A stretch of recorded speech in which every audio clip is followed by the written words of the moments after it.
गागर का स्मरण। एक बार संत कबीर से किसी ने पूछा कि आप तो कपड़ा बुनते रहते हैं दिन भर, फिर प्रभु का स्मरण कब करते हो? कबीर उसे उठाकर अपने झोपड़े के बाहर ले गए और कहा, यहाँ आओ। मैं शायद कह ना सकूं, पर किसी चीज़ से बताने की कोशिश करूँगा। कबीर उस आदमी को लेकर चले।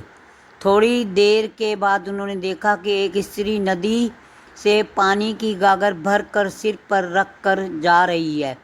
उसके चेहरे पर बड़ी प्रसन्नता है और कुछ गुनगुना रही है।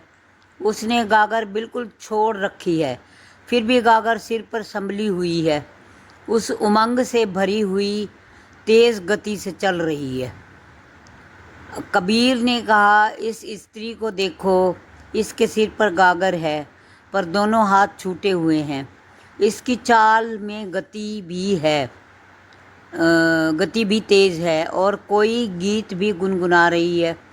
मैं तुमसे पूछता हूँ कि इसको गागर का स्मरण होगा या नहीं? उस आदमी ने कहा, जरूर होगा, क्योंकि यदि गागर का स्मरण नहीं होगा तो गागर नीचे गिर जाएगी।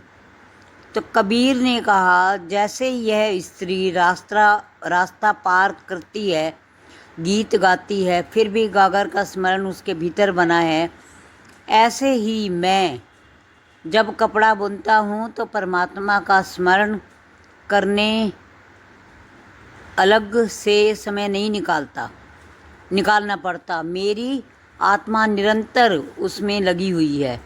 इधर कपड़ा बुनने का काम शरीर करता है, उधर आत्मा प्रभु के गुणों में लीन रहती है। तो कहने का अभिप्राय ये है कि हर इंसान को अब अपने संसारिक कार्यों को करते हुए अपना चित्त जो है वो परमात्मा की और लगाते रहना चाहिए। उसका चिंतन जो है हमेशा चलता रहना चाहिए।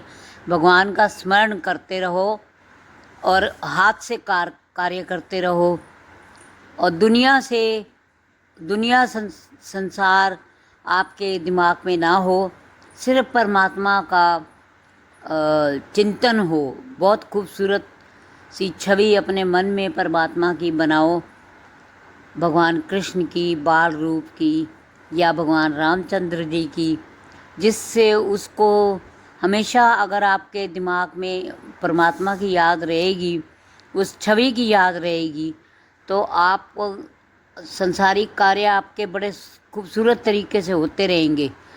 फिर भी आपका मन जो है वो परमात्मा में लगा रहेगा। कहने का यही तात्पर्य था। धन्यवाद।